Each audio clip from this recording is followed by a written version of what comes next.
Ps436 here, and we're doing something a little bit different today. We are going to be doing a tier list on controllers, because this is something I've been wanting to do for a while, because as you all know, I'm a huge gamer.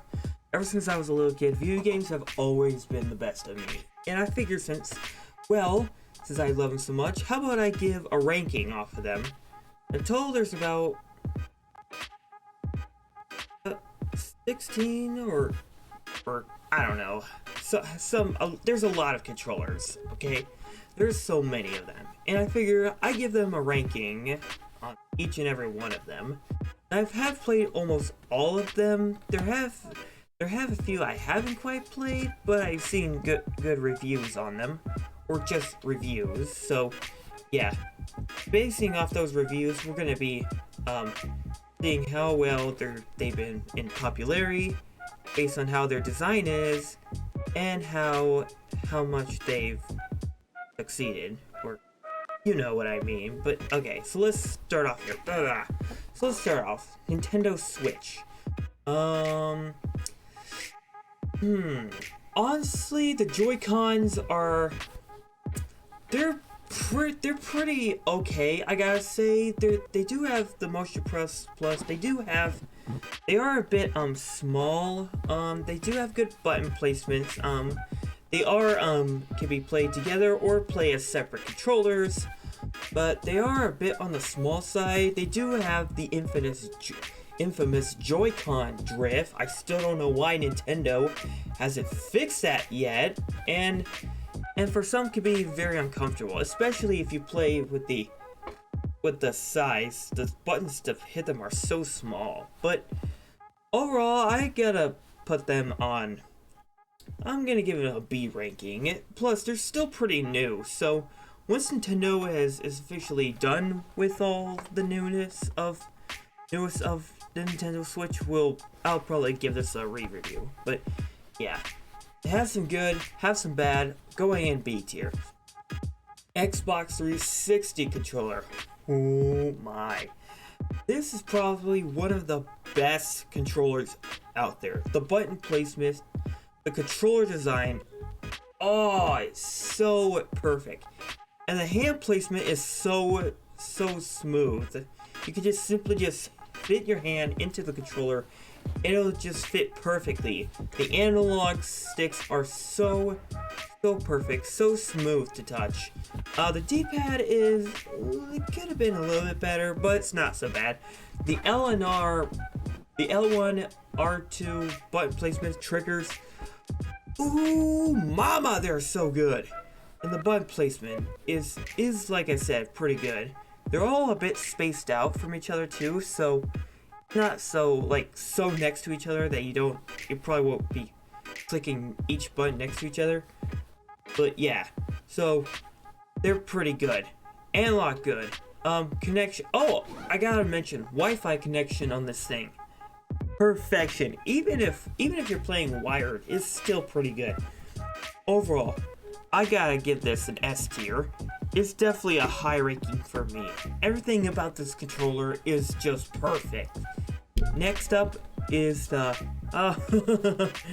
Duke. As you can obviously tell, it's huge. I honestly would give it not a B tier. I would give it a B tier, but it's just so big, and the controller design is kind of not good.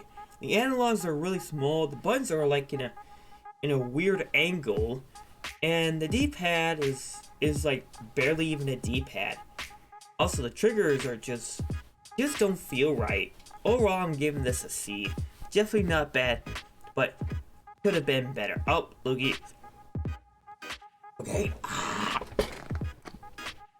There we go. Super Nintendo Entertainment Controller, or Nes Controller. Definitely a good controller for the time. This one came out before I was born, so I don't know why I say I remember this, but yeah. Definitely playing it now is definitely still would be a better use to play. Say for like this Ps1 controller right here. The handling on this thing is so smooth. It has the round edges on the controller, which makes it easy to fit into your palms. The D-pad is nice and pushable, very useful. The select and start buttons, I like the select and start buttons. They're really nice to push, and they're not really much of a space taker either. And the button placement, ooh, it's perfect. They're also like an angle, but on top of each other. For A and B are on the bottom, and X and Y are on the top. And the L and R buttons are pretty good to push too. Definitely not like a really hard clank. Overall, I give this, should I put it... I want to put it in super... You know what? I'm gonna put it in S. It's a good controller. Ps4 Controller. I gotta say, I really do like this controller. I've played this with the controller before. It is so handling smooth. Just grabbing the controller, fitting your fingers is just the most smoothest thing you'll ever feel. And the button placement is good. The analogs are really, really good. It has like a big bump to fit your thumb around. And the D-pad is also very nice and pointed towards the... It's just fitted nicely. And the analog, and no, not the analog, the triggers and the L1 and L1 and R1 buttons in the triggers, they're also really nice and smooth too. They both fit into your fingers too. So yeah, it's also got really, really good connection with the PlayStation. You basically put this all over the house, or maybe even all over the rooms, and it'll still work. You can even hook it up to Wi-Fi to play on other devices too. How crazy is that? I think so. I'm still not sure. Yeah, definitely a really good controller. Give it an S tier. Sega Saturn Controller. Now, I've seen good reviews on this. I have, and some other reviews. I haven't played this controller yet. I would just rank it as not rating, but basing off of popularity, it wasn't really that good. Plus, I honestly don't think the controller is really that improved. It came out during the time where we're still using analogs, and during that time, other consoles like PlayStation and Nintendo 64 were doing analog. The fact that they didn't do analog for the Sega Saturn is really disappointment. They eventually did it with the circle one, but that is a huge chunk of mess. I don't even think that you could count that as a controller. I do wish it just could have been better. The button placement is nice. The L1 R1 buttons are really nice too, but there should have been trigger buttons for that too. I think there is, I don't know. And I just wish there was an analog. And what's this with the no start or select or start button? I know the Gamecube did that, but this just doesn't make sense. Overall, I'm giving this I give it a C tier. Definitely could have been improved. The Sega Genesis Controller. Definitely a really, really popular one. I've seen a lot of good reviews on this. And I personally played this controller too, and it's pretty nice. What I gotta say is a little bit on the big side, but that could be just me. You can call me picky because I am. But yeah, the D-pad is really nice to push. It fits very well. And the buttons do fit pretty good and are really easy to press too. Although if you're playing fighting games, you're gonna want to go to the 6 button controller, because that has 6 extra buttons and it's much more better smoothing than this one. This one is still pretty good, but I prefer doing the 6 button controller because it's much better.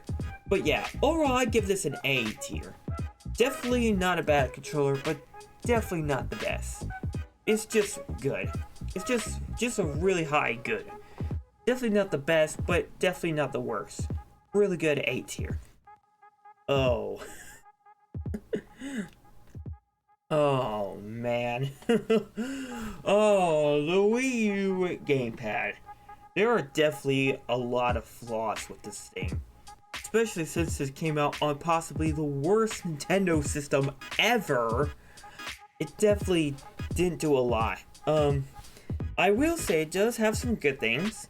The placement for the controls is really nice, I gotta say. And the fact that you can play games on the gamepad is pretty nice. But it also has features like the TV and the home button, which basically no one used.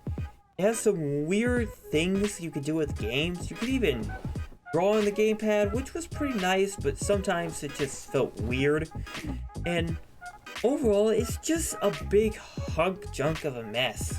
Nintendo really should have worked on this a little bit more. I'm giving it a D tier. Definitely should do a lot more than that, Nintendo. Definitely could do more better. PS1 analog controller. Definitely an A tier. It's not as popular as the other ones. It basically is just a regular PlayStation controller, but just with the analog stick, and it's improved a bit more. The triggers on the back are a bit more pushable, and the analog is much easier to click. Which, by the way, I don't know why they call the analogs R3 and L3. Doesn't make sense. They're analogs. But during the time, it was a really... At the time, this was probably the best controller ever. It was just so perfectly spacious, perfectly designed, and it just played games greatly. It's just so... Nintendo Switch Controller. Definitely probably the best Nintendo controller they have ever made. It's basically like an Xbox 360 controller. As you can see the resemblance here between the two controllers, but it's a bit more designed for your thumbs. It is a bit more bigger, and it's definitely a lot more easier to push than the Xbox 3. Well, definitely a bit more tougher, not easier to push, but the buttons are very nice and spacious. The triggers could have been a bit better, but are still pretty good. And the connection on this thing, whoo, mama, it's pretty good. You can go all over the room and it still works pretty good. Overall, I give this right here. Definitely, actually, maybe even higher than the 60 controller. It is really, really good. Let's see. Hold on, let me check something. Are we still good? Yeah, we're still good. Let's see. PlayStation Classic Controller. Ugh. Definitely not a huge fan of this one. I've played it. It just doesn't work without. It just doesn't feel. It just doesn't feel right without the analog triggers. And the triggers on the back, it's just weird. I will say for the time it was a nice creation, but when the analogs came along, it definitely got outshined. I'm putting it D tier. Definitely without the analog, it definitely flopped. Woo! PlayStation 2 controller, the DualShock 2 controller. This is personally my favorite controller, just because the sheer fact of how well the placement was on the controller, and just the design, it was really good. The analogs were good, D-pad was good, button placement was good, triggers L1, R1, so good. Connection on the wired controller, even has some wireless controllers, which for the time worked pretty good. Even still worked pretty good now, and basically just the controls on play the game were just really good. It has some really good games that you can play with it, and even if you were watching movies on it, it could still work too. I mean, come on, it's the PlayStation 2 controller. Basically the controls for the PlayStation 2, the most popular console of all time. What more can you ask? Definitely an S tier for me. Nintendo GameCube controller. Definitely definitely a much more better controller for some than the PlayStation 2 controller. The handling, the handling on the controller, it is just probably the best way to handle a controller ever. And the triggers, they are fitted for your fingers perfectly. Not for your thumbs, for your fingers. I don't know why I said that, but yeah. The pressure triggers are so nice and easy to push.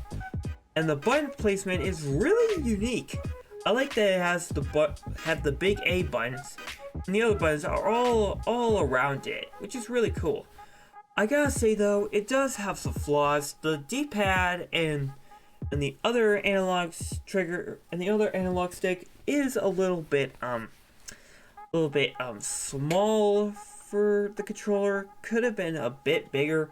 And also, it's really weird that they added one Z trigger and not another one. It's really weird, but overall, an outstanding, phenomenal controller. Especially if you had the wireless and the wavebird. That used radio frequencies, so unlike some other wireless controllers, I had to point it at the thing to get it working. Here you could just basically take it all over the room and it would still work.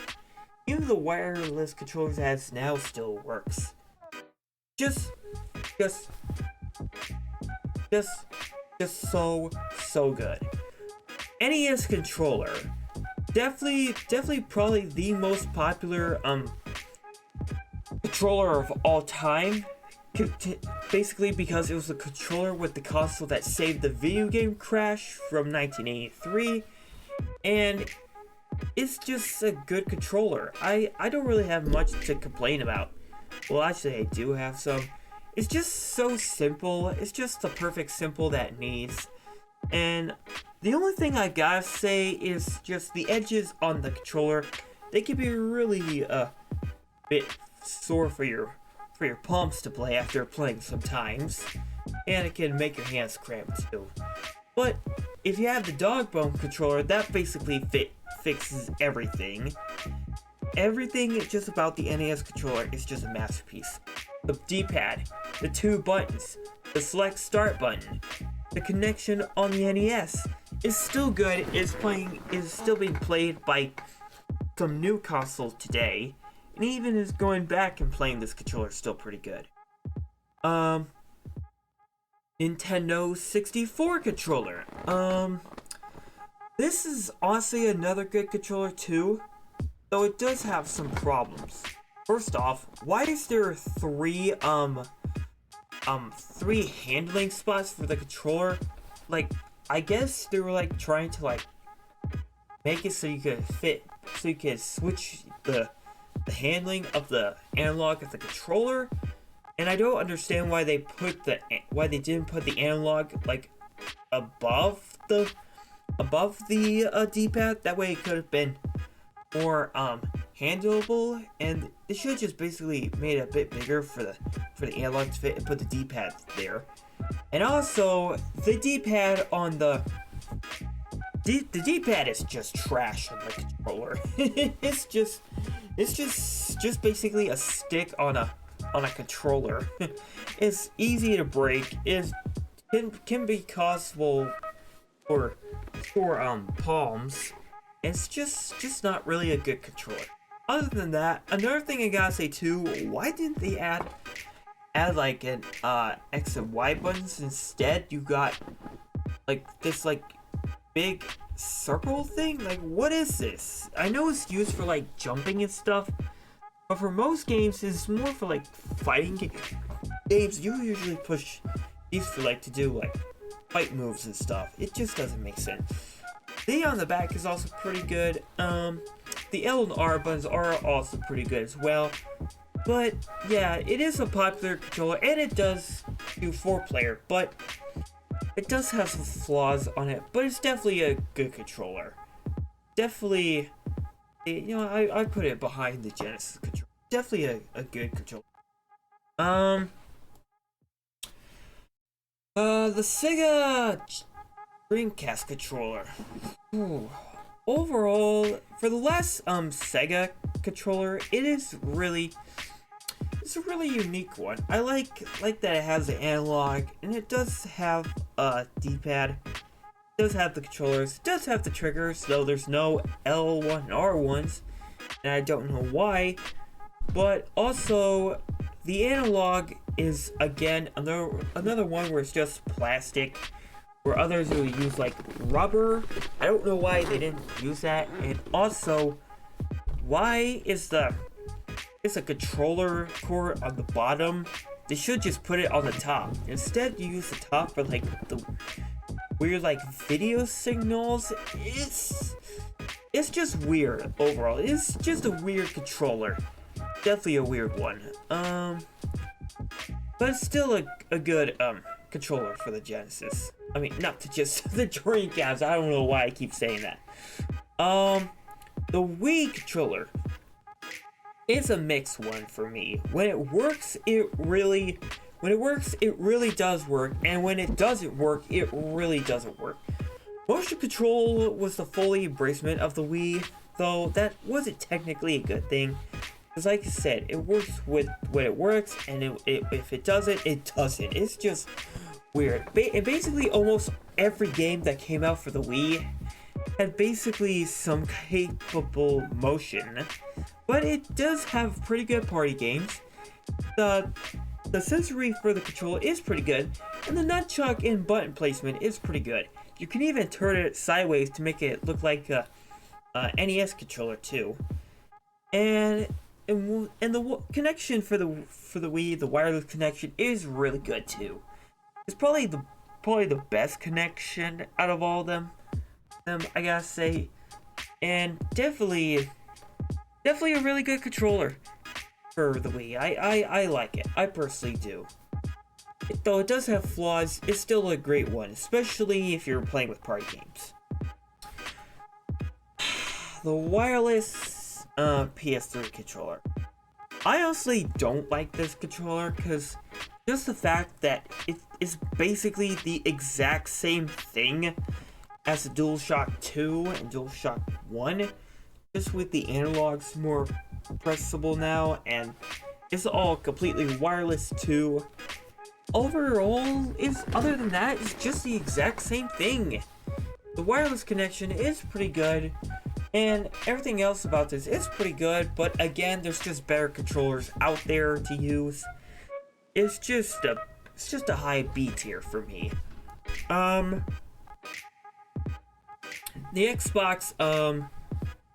Xbox S controller, definitely the better version it's definitely the better version of the Xbox original. It's basically shrunk down a bit more. The D-pad is much bigger and it's easier to place your thumbs. The D-pad is more like a D-pad, and the buttons placement are shaped like in a perfect way. It also has the two buttons on the bottom, and the triggers on the back are also really good. It also has the memory thing. I don't know why they didn't put the memory thing inside the game instead of having you place SD cards to place memory, but still is a pretty good.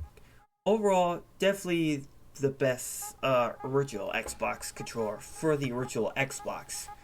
It takes the last A tier. And finally, the Xbox One Controller. Honestly, it's much like the Xbox 360 controller, where it has like a much more upgraded advancement to it. It's basically the Xbox 360 controller, but better in every way. The controls are nice and smooth. The analogs are nice and easy to handle. It also has like a little like rubber on the sides to fit your thumb well. The D-pad is very smooth and fits with the thumb too. And the triggers and L1 R1s, they're really good as well. I really like to push them. They're just really fun to use. And the Xbox logo is pretty good, although I gotta say that while the select and start button are basically different, like what is 3 lines and 2 squares? I guess like home buttons and the The 3 lines are at the stop slide. I don't know why they didn't just put pause and start, or just start, and the other one like a select button, but still pretty good. Buttons really good, handling good, definitely a really good controller. Definitely really good.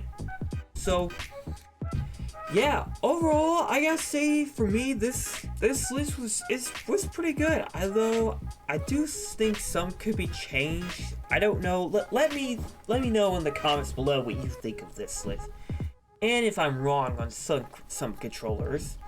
But yeah, overall, I gotta say this list for me was pretty good. Though I want you guys to tell me what you think about my list. If I'm wrong or anything, if I'm right, and if I missed out or anything. Oh yeah, I forgot too. If I had the PS5 and the Xbox Series X and S, they would also both go in the top tier list. They're both really good, both handle good, have great button placement, and are really good too. So yeah, overall, definitely a really good tier list, guys. I gotta say, pretty good. But again, let me know in the comments below if I'm wrong or right about this. So that's it, guys. I hope you all enjoyed it. If you did, feel free to subscribe to the channel. Don't forget to drop a like on this video and make sure to share this with friends and family, because this list is really just show people what they think about this, and just tell me what you all think about this tier list. But yeah, I hope you all enjoyed it, and as always, PGZ36, peace out, and have it rated PGZ36. Peace.